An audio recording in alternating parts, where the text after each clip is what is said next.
भारत में हजारों murder case हर साल रिपोर्ट होते हैं, लेकिन कुछ मामले ऐसे होते हैं जो समाज और पुलिस दोनों के लिए अबूझ पहेली बन जाते हैं।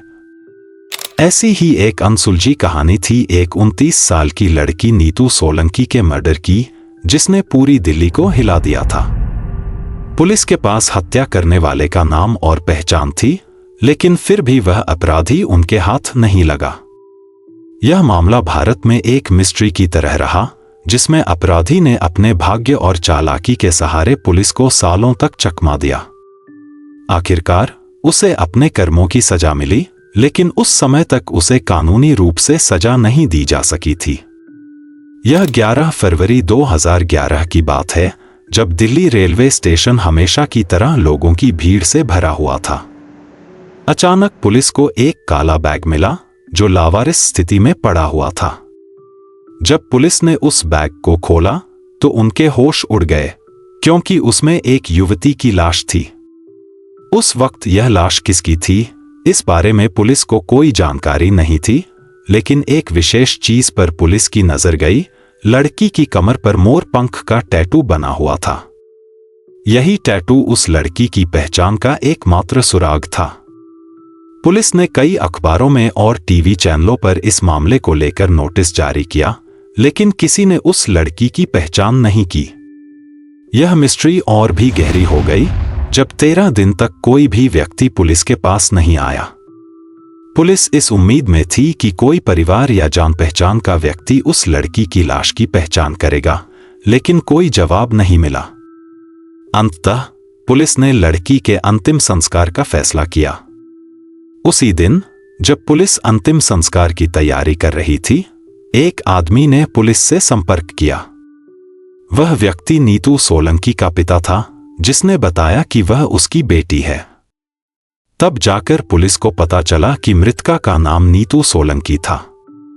इसके बाद पुलिस ने तुरंत उसके परिवार और दोस्तों से पूछताछ शुरू की, ताकि मामले की गहराई को समझा जा सके। नीतू की बहन अलका से बातचीत करने पर पुलिस को पता चला कि नीतू एक लॉ ग्रेजुएट थी और वह किसी मामूली व्यक्ति से छेड़छाड़ करने पर तुरंत उसे जवाब देने वाली लड़की थी। 2010 तक वह एक कॉल सेंटर में काम करती थी। उसी साल उसने अपने परिवार को बताया कि उसे सिंगापुर से एक नौकरी का ऑफर आया है और वह वहां शिफ्ट हो रही है। लेकिन जब नीतू की लाश दिल्ली में मिली तो पुलिस के साथ साथ नीतू के परिवार वाले भी यह सोचने पर मजबूर हो गए कि यदि वह सिंगापुर में थी तो उसकी लाश दिल्ली में कैसे आई। पुलिस ने इस मामले को गहराई से खंगालना शुरू किया। नीतू की बहन से मिले सुरागों और अन्य साक्ष्यों के आधार पर उन्हें पता चला कि नीतू ने अपने परिवार से झूठ बोला था कि वह सिंगापुर शिफ्ट हो गई है। असल में वह दिल्ली में ही अपने बॉयफ्रेंड राजू गहलोत के साथ लिव इन रिलेशनशिप में रह रही थी। अब पुलिस का शक सीधा राजू पर गया और वह इस मामले में प्रमुख संदिग्ध बन गया। नीतू के साथ राजू का रिश्ता पहले तो सामान्य था, लेकिन बाद में कई कारणों से यह कड़वाहट में बदल गया। नीतू, जो काफी जिद्दी और आत्मविश्वासी लड़की थी, अब राजू पर आर्थिक और अन्य पारिवारिक मामलों को लेकर दबाव डाल रही थी। उनका गोत्र एक था जिसे कई समाजों में भाई बहन माना जाता है, और यह नीतू के लिए एक बड़ी समस्या थी। पुलिस को इस केस की असली कहानी तब पता चली जब उन्होंने राजू के कजन नवीन शौकीन से संपर्क किया। नवीन ने पुलिस को बताया कि राजू ने उसे 11 फरवरी 2011 की सुबह फोन किया था और कहा कि उसके हाथों नीतू का मर्डर हो गया है। राजू ने नवीन से मदद मांगी थी, लेकिन जब नवीन ने इनकार कर दिया तो राजू ने खुद ही नीतू की लाश को बैग में भरकर दिल्ली रेलवे स्टेशन पर छोड़ दिया। जब पुलिस ने राजू के किराए के मकान में जांच की तो उन्हें वहां से और भी सुराग मिले। राजू ने मकान मालिक से यह कहते हुए किराए का मकान खाली किया था कि वह विदेश जा रहा है। उसके बाद से राजू का कोई अता पता नहीं था।